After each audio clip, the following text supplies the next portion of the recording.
Planeswalker out.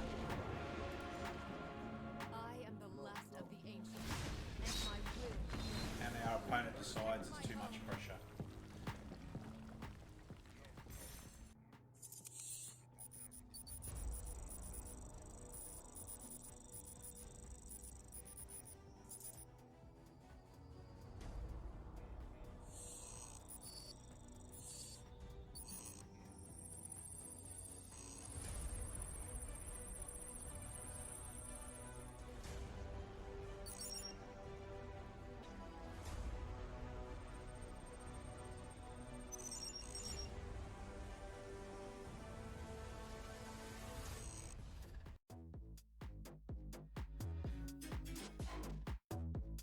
Hi there, I'm the BigCraigO, and today we're doing the next installment in our deck tech series.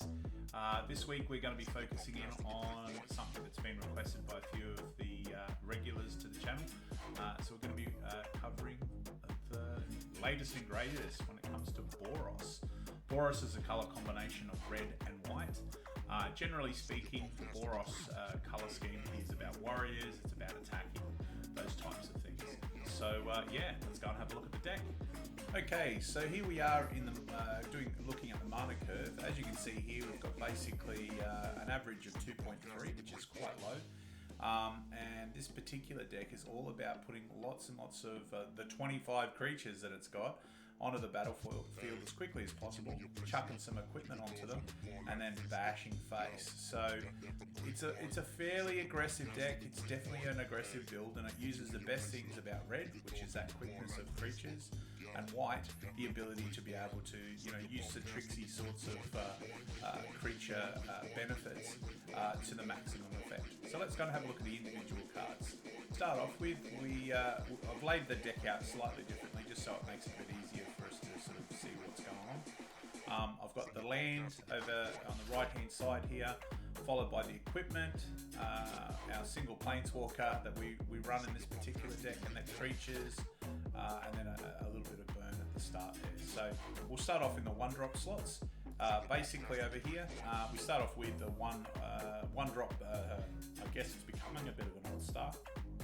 Instant, it's a snow instant of Frostbite. So it costs 1 red, it does 2 damage straight off the bat. If you happen to have 3 or more snow permanents on the battlefield, it does 3 damage instead, which is pretty epic, yeah? We have a full 4 playset of Feverent Champion, 1 red for a 1/1 first striking haste creature. Pumps up other knights. It also has the ability to equip equipment for 3 less than the normal cost. We run a 2 of the Usher of the Fallen. This is a 1-drop 2/1, which is fairly good value already. It also has a boast mechanic, which means if it attacks in a turn, you can pay 1 white, 1 other, and create a 1/1 white human warrior creature token, which just means you can go wider than normal. This deck also runs 2 of the Power Pup, the Selfless Savior. It's a 1 white for a 1/1 dog creature. You can sacrifice the Savior and target one of the creatures you control gets indestructible until end of turn. We also run 2 of Alcides of Life's Bounty, 1 white for a 1/1 creature, enchantment creature specifically, has lifelink, but you can also pay 1, sacrifice this creature, and give another creature protection from the colour of your choice. So that's the 1-drop slots, and as you can see, they take up the majority of the deck as far as what we've got. We'll move on to now the 2-drops.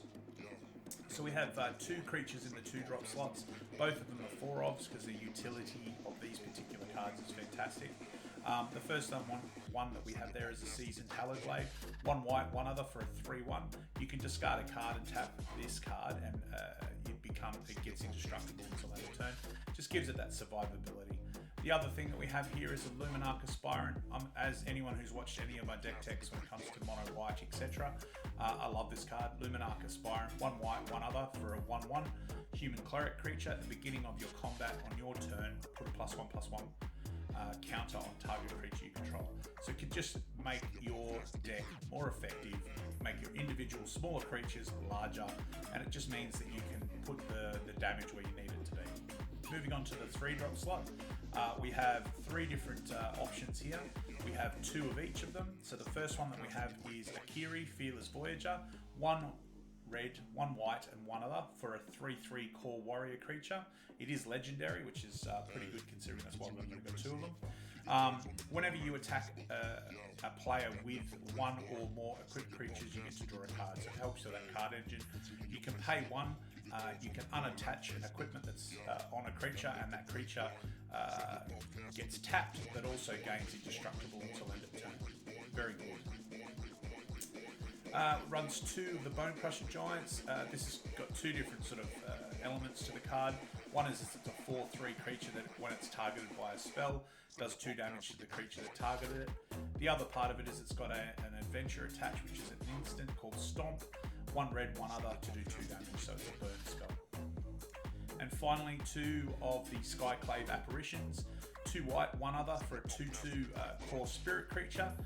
When it comes into play, it can actually exile a creature, a non-token permanent you control with converted cost 4 or less.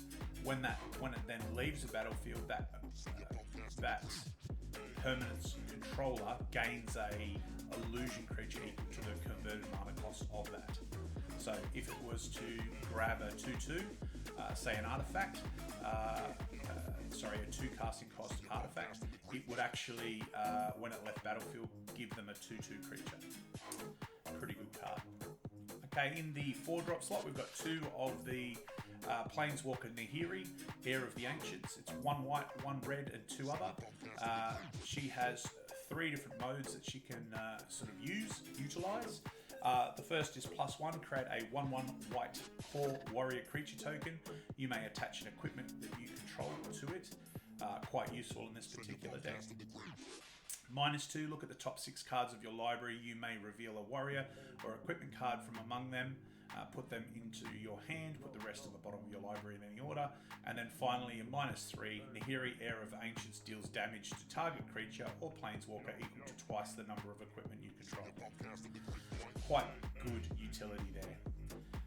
Now we go on to the equipment part, and the equipment is what this deck is sort of built around. We've got lots of aggro creatures, and this just pushes them over the top. So we'll start at the bottom there. We've got your favourite and mine, 2 Embercleaves. Embercleave costs 2 red, 4 other for a legendary artifact equipment. It has flash.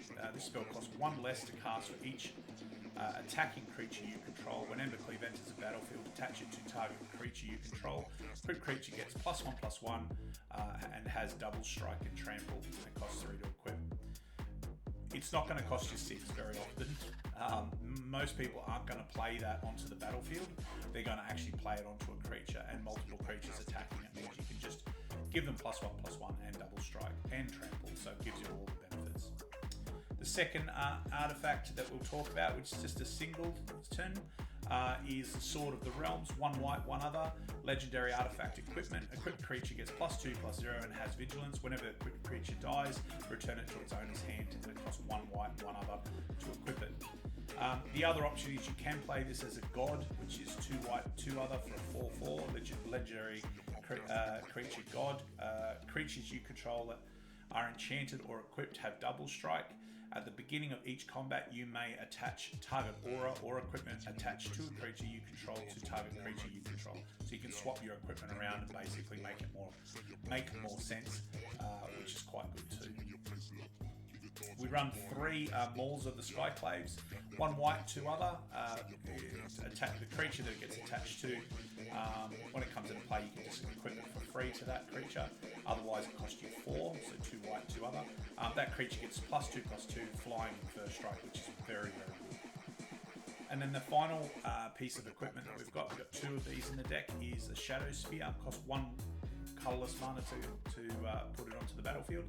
Equipped creature gets +1/+1 and has trample and lifelink. You can pay 1 permanent your opponent controls is hexproof and indestructible until end of turn, and it costs 2 to equip it. It's quite a good card as well. So that's the equipment that's in this deck. Now we'll go on to the land. So it runs 9 snow-covered plains, 8 snow-covered mountains. So it runs the snow-covered land, basic land. so that you can activate the frostbite, etc. So just be aware of that. Also runs a single Axe Guard Armory.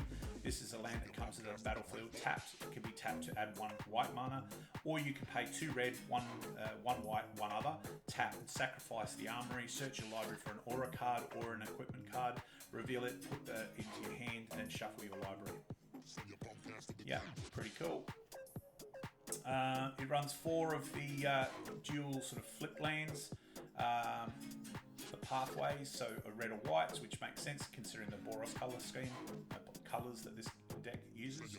And we run 2 fabled passages as well, just to help us sort of, if we get gaining, if we've got lots of red cards, we need to get a red land. So that allows us to do a little bit of that. This deck also has a sideboard. Now we will be playing best of 1 today, but I will show you the sideboard just for completeness sake. Runs 2 fighters ones, which are instant. You can choose one or both. They add +1/+1 indestructible to a target human or non-human creature.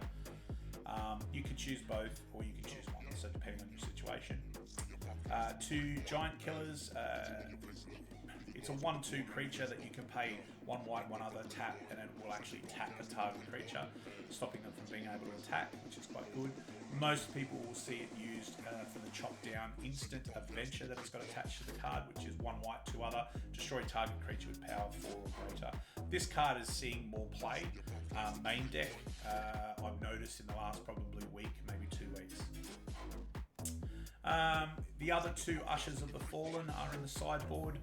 We talked about them before. It's that 2/1 for 1 spirit warrior creature that can boasted for 1 white, 1 other to create a 1/1 white human creature token. Say that 5 times fast. We run a single Danrith Magistrate. This is pretty good for those recursion decks. It just means that they can't actually cast spells. If they've got a Loris, it's like, well, cool, Loris is a 3/2 lifelinker that doesn't get anything from the library, from your graveyard whilst this is in play. 3 glass caskets, similar to the Skyclave Apparition in artifact form, slightly different but similar. 2 burn spells in the form of Scorching Dragonfire, 1 red, 1 other, to do 3 damage to target creature or planeswalker. If a target creature or planeswalker would die this turn, exile it instead. Quite good for that recursion. A single Basri Ket planeswalker, which he's large and in charge, produces quite a few different options. I'll obviously let you guys have a look at it. And then the other god, legendary creature god, Redeem, god of the worthy, who either comes in as an angel or one of the Valkyries, or an equipment in the form of, or an artifact in the form of a protector's shield. Okay, alright, so that's the deck. Yeah, let's go and play some games. The obligatory game against Sparky, just so I can go through and explain the interactions and my decision making in regard to the lines of play.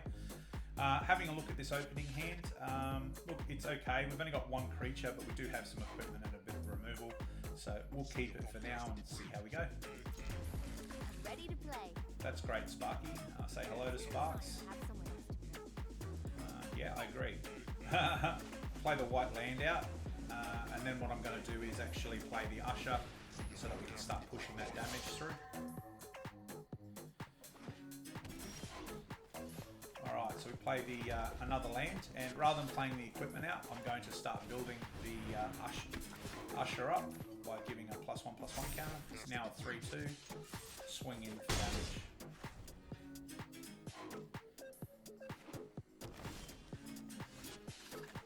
Play our 3rd Snowland to activate the 3 damage rather than the 2 on the Frostbite. At this stage, what I want to try and do is cause as much damage as possible, but also insulate ourselves from taking damage. So I'm going to equip the Usher, put another counter on it, and swing into 5. Sorry, 6, because the Luminut can attack as well. But we will gain 5 life because of the Usher being equipped with that Shadow Spear, which is quite nice. Alright, so play another land here. Comes into play tapped, but that's okay. Go onto Skyclave. Small, put it onto the Usher. Another +1.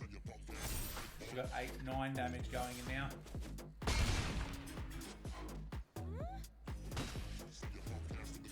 Sparky's not convinced that playing creatures is important.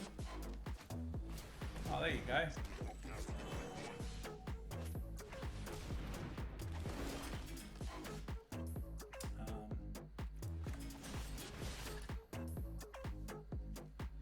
Kill this one.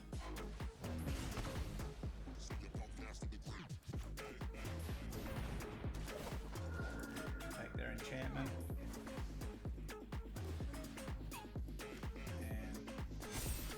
Do the last bit of damage as required. Want to play again? No thanks, Sparky. I think I've shown that this deck is fairly quick. Having a look at the opening hand, it's okay. I think at this point in time we basically keep this hand. One of the big weaknesses of this Boros generally is that because it's 2 colours, it has some awkward hands. And in the current meta, when you've got things like Sultai, mid-range and Sultai control, and Demir, they really are susceptible to those little moments where you trip, like you're waiting on a particular colour. They can really capitalise on that, and they sort of start to get your tempo off. Tempo is the ability to be able to use your cards effectively and to sort of roll turn on turn on turn to have a sort of pressure down. I'm going to keep this hand and we'll see how we go. But yeah, hopefully we're not up against Sultai, because that will probably be a little bit bad for us. Okay, wish our opponent hello. Much love. Okay. Don't have any insight into what they're playing at this stage because the evolving wilds, but let's see.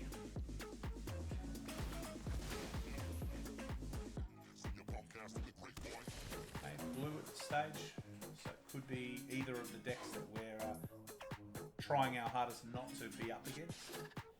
Second blue source, alright. Ah, a mill deck. Lovely.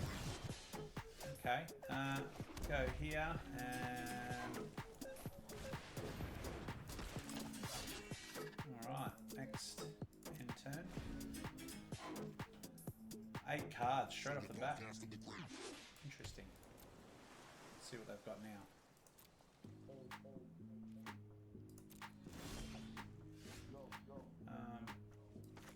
Play this.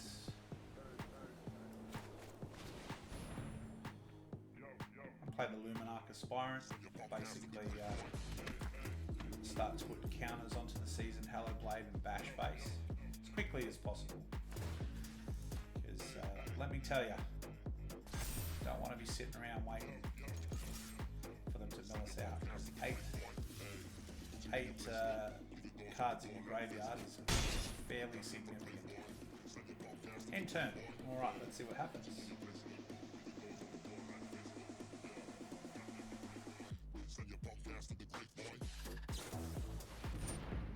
Yep. Get rid of that.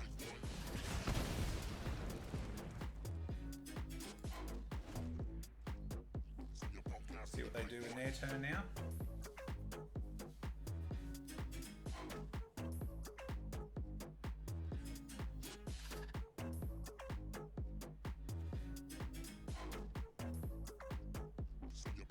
We've got 2 white, and next turn we'll have 2 red, or we'll have the 3 snow so that we can maximise on that. It's really just a matter of trying to, as much as possible, to push damage as quickly as possible so that they don't crush us. Not that this is a particularly challenging one at this stage. Okay, cool.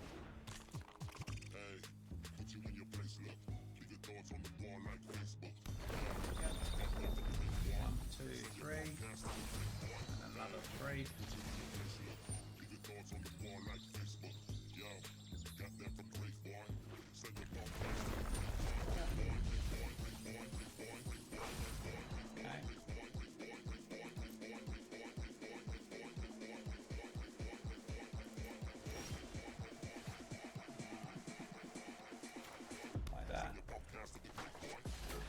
see if we can resolve this sky clave apparition. Get rid of the crab if that's the case.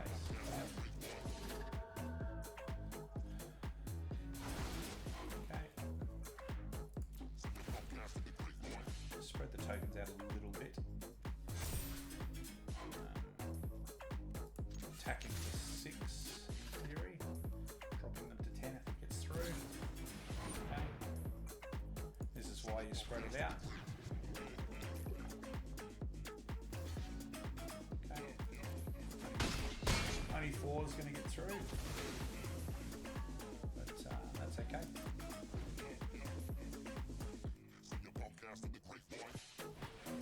Another crab.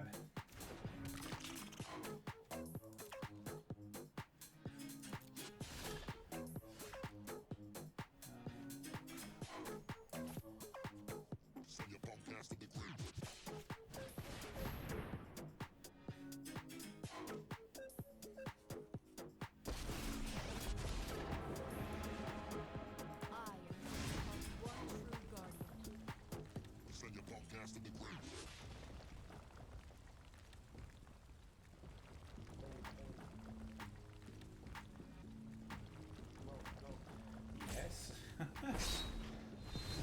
We will survive this crisis.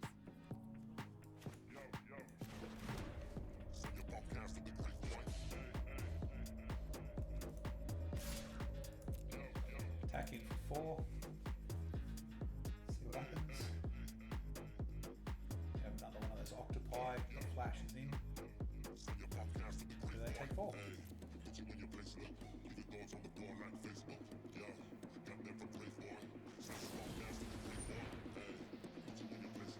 Yep, okay, nothing I can do about it.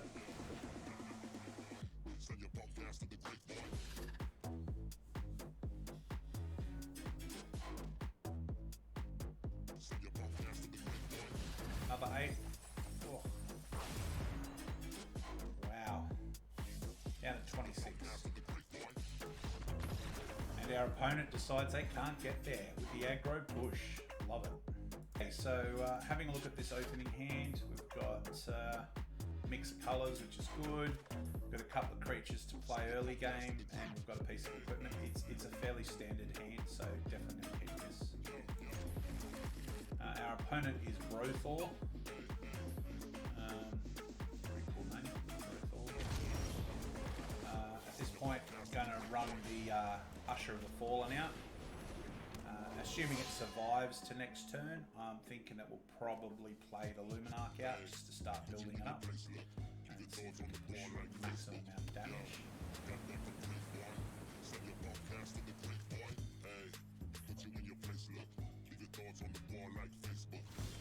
Okay, so my opponent seems to be on probably the Sultai control or Sultai mid-range deck, so I guess we'll see what happens. I'm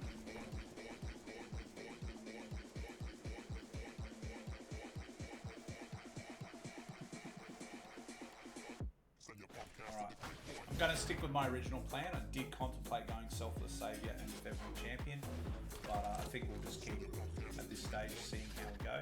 They may have some removal here, so let's see what happens.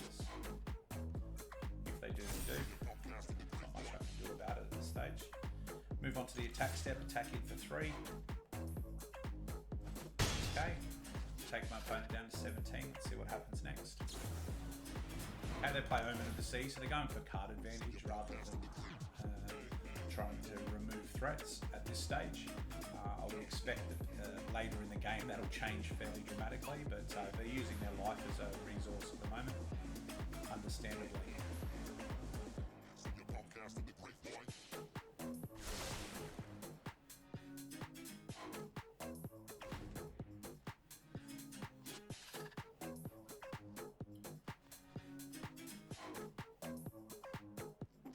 Let's see what happens.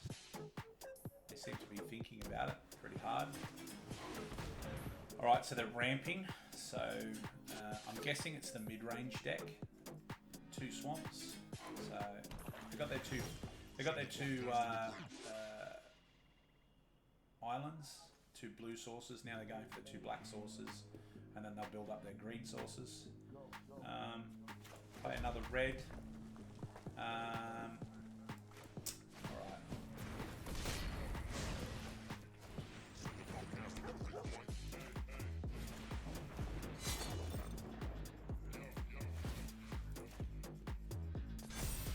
Can I attack in with the 3 that can attack this turn?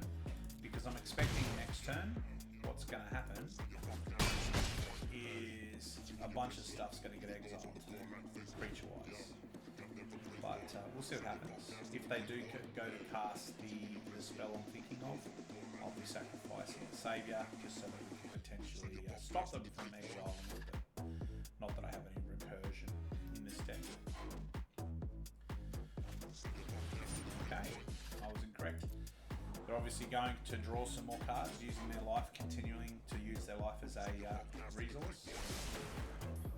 Unfortunately for them, well, depending on if we really need to draw an extra white mana, and that will make it quite difficult for them to sort of sustain themselves. We don't get there when it comes to that, but we do get there when it comes to this. So we're going to basically increase this.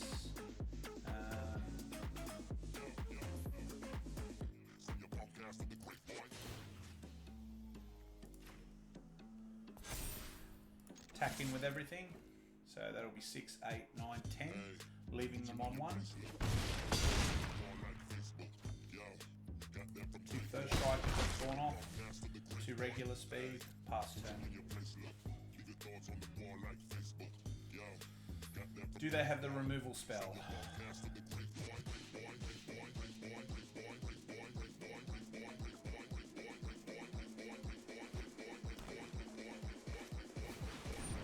Yes, they do.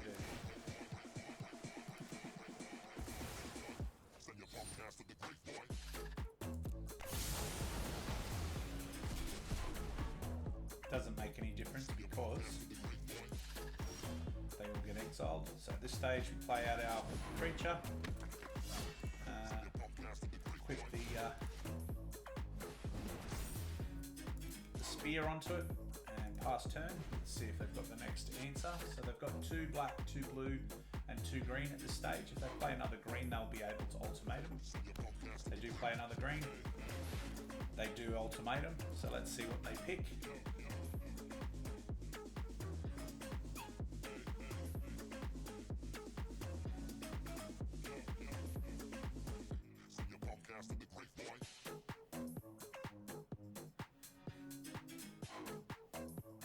We are at a healthy life total, so that's not bad for us as well. So let's see what happens.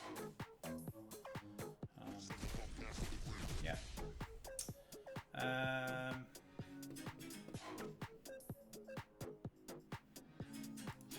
They can have another turn later, but let's see what happens here. So they're going to basically put out a creature that's an 8/8, and then be able to exile stuff. So let's see what happens. Hopefully they don't exile the Seasoned Talonblade, but it does look like they're going to anyway. Exile target creature, yeah.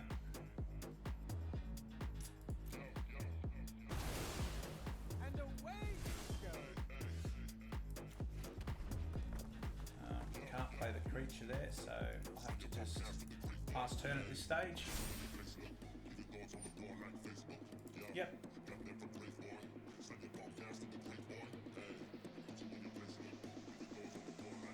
Really just need to draw a creature. If we can do that, happy days. So I need to draw a creature. Oh, look out, here we go. Emergent Ultimatum.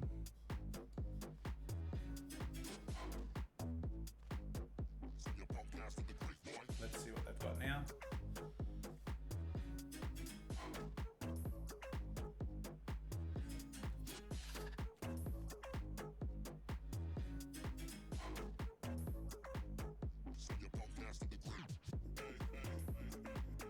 The Kraken, I love the artwork. It just looks crazy.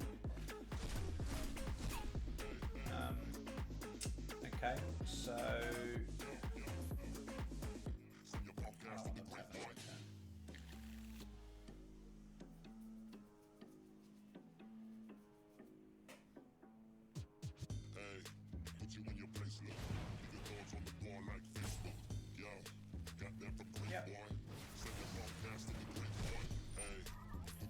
resolve those.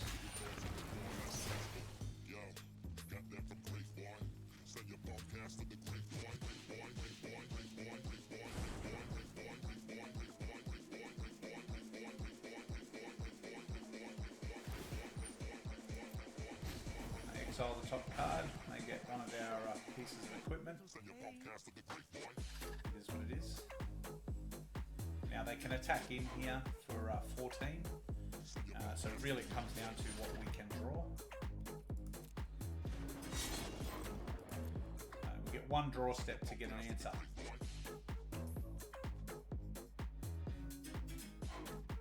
Let's see what happens. Alright, are they attacking in with both or just the 8-8? Okay. Interesting. Alright. My turn. We draw a land. It is a land that comes into play with white or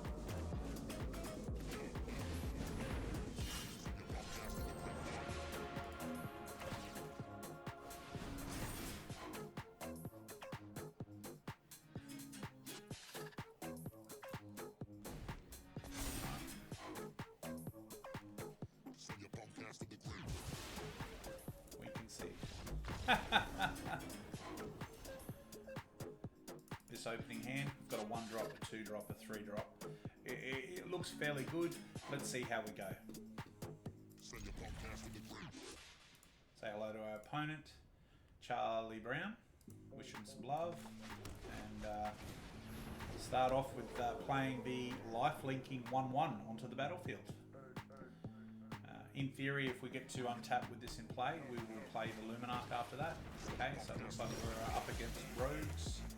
I'm going to play the red only because I want to have a mix of mana.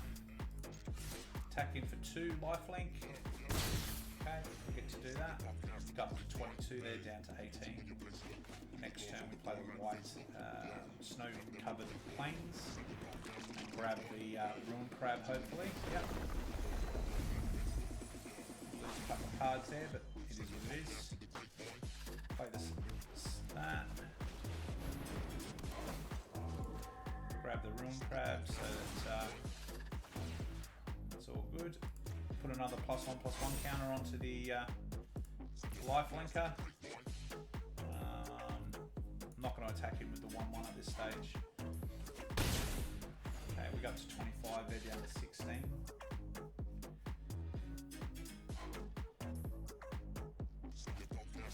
Okay, they play a second crab. Kill our Luminarch, that's okay. Another land to play, yep.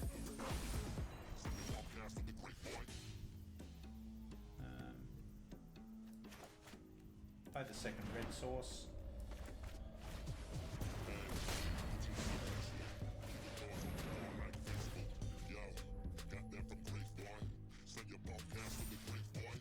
Move to the attack step, attacking with everything. Okay, so block for 2-2. Down to 13, we got to 28.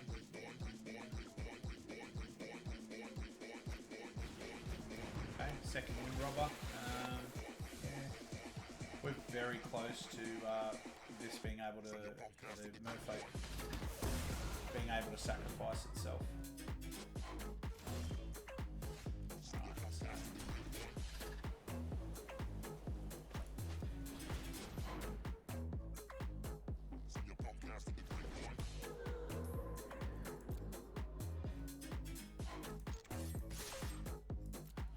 back in. I'd be surprised if they don't just double block you. Yeah. Okay. Yeah.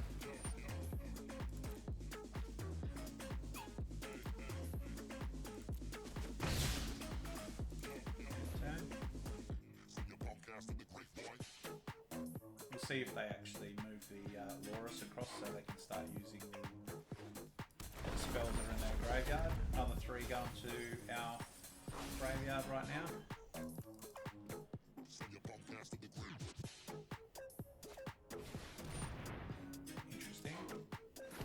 Didn't anticipate that happening, but that's okay.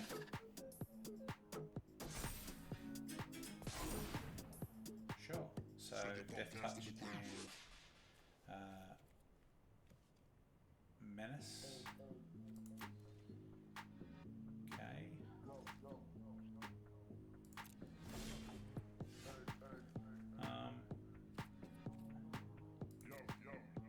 Moving to the attack step, I'm only going to attack with the champion at this stage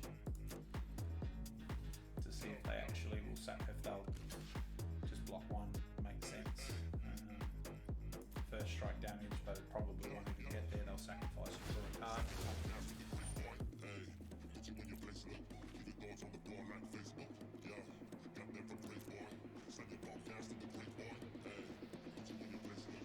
Move to the second main phase.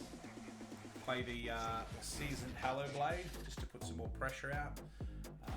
We have to be mindful that they can potentially grab some of our creatures, so that's why I've left the Life's Bounty up. So if they target one of our creatures to take control of it, I'll be able to potentially protect it. But yeah, it's pretty tenuous. Alright, so we get milled for another 3.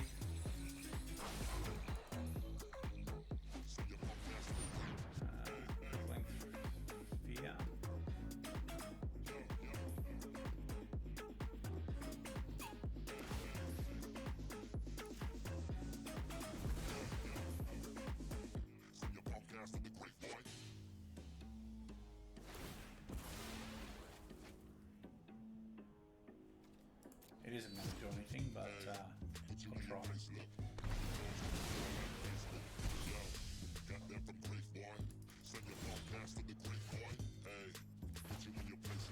Play a bit of equipment past turn.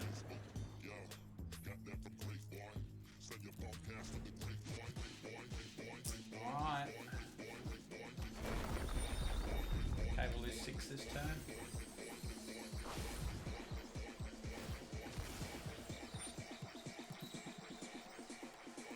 I'd really like to be able to get a creature to stick. We have 29 cards at this stage. Yep, they move their Boros across. My turn.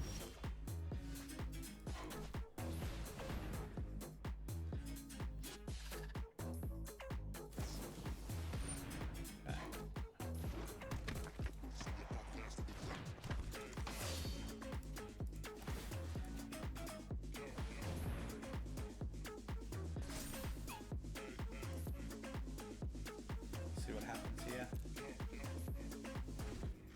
Pretty sure they attack in with the Soaring Fort Thief. Do 2 damage, and mill us for another 2. Yep.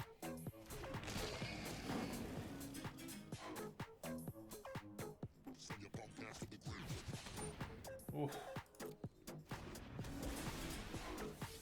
28 cards. It's getting tight. 25.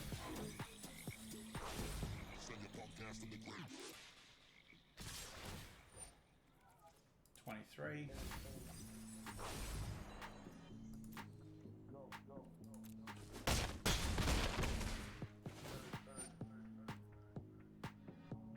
22.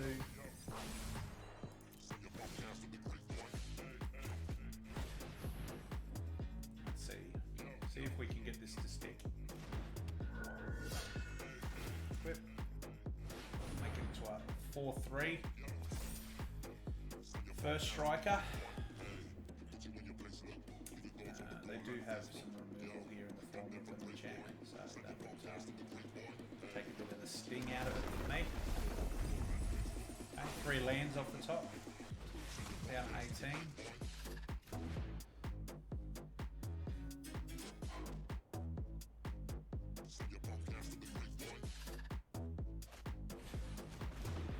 Okay, play another creature.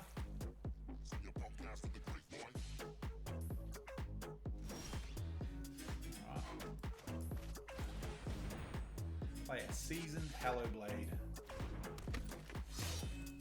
Quick life link.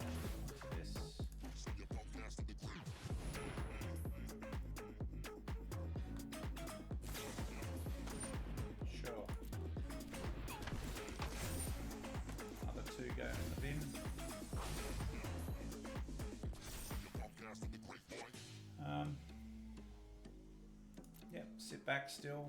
Can't really attack.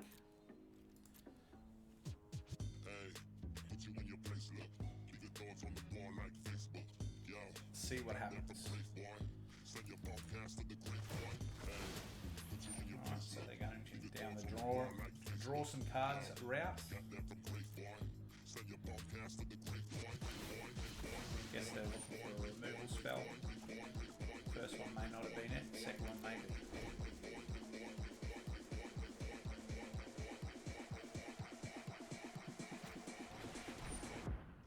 Yep.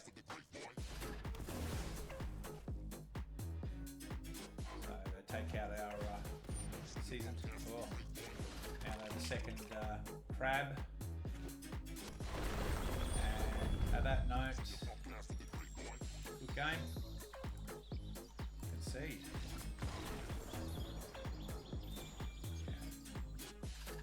Opening hand. We have our creature, bit of removal and some equipment. I'm going to give it a run and just see how it goes, but to be honest, I would prefer a second creature over an extra land. So let's see how it goes. Massa, say hello to them, wish them love. Play the champion out, attack in, see what happens.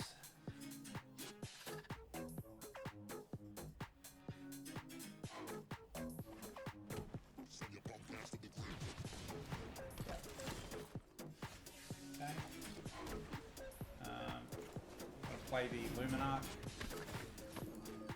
get the champion a bit larger and attack him for 2, dropping our opponent down to 17. We'll see what happens here as far as what they have in their hand.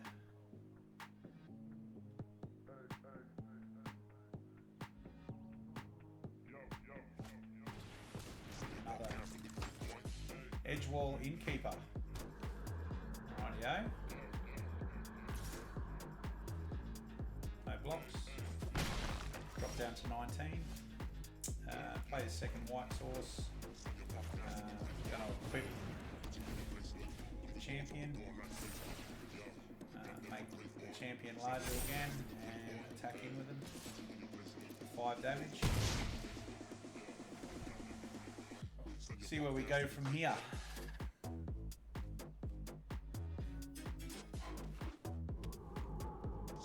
Alright, so they've got the 3 Naya colours that they needed. They're moving their companion across into their hand. I'm going to play it as red just so I've got the mix.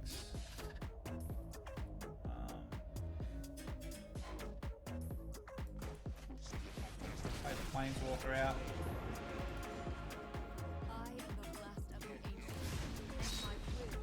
And our opponent decides there's too much pressure. Interesting games in today's deck tech. We did play against quite a few Sultai decks, which is the kryptonite to this type of deck. I'll obviously continue to try out different decks, regardless of what the format says or what I think. You've got to try them out, and that's something that I would suggest if you're not experienced in trying out decks. The meta changes very, very quickly. As far as the pros and cons of this type of deck, it is fringe, so there are some decks that would be set up to combat it, as we saw in some of the games that we played. People just give up because they're like, I can't fight against this, I don't have the tools. The other side of it, though, is that mass removal is the bane of any aggro deck's existence, and that is pretty much what the Boros deck is all about. Okay, guys, look, I stream Monday, Wednesday, Friday, so feel free to drop by the Twitch stream. Give us a follow if you'd like to get notifications when I'm going live. I stream between 7 and 10 p.m. Australian Eastern Standard Time, which is Greenwich Mean Time plus 10 hours. Each week I put up a deck tech where I review a particular deck and talk about its pros and cons, play some games with it, and hopefully give you some insights into maybe something you haven't thought about. The other side of it is, guys, I really appreciate all the support I'm still continually getting in regard to the watch hours for YouTube. It's helping us get so close to sort of crossing that boundary and being able to become an affiliate. If you're interested, go and check out some of the other videos, and feel free to comment below what decks you'd like to see me play next. Yeah, cool. Really appreciate it, guys. I'm the BigCraigO, and this has been another Deck Tech, so see you soon.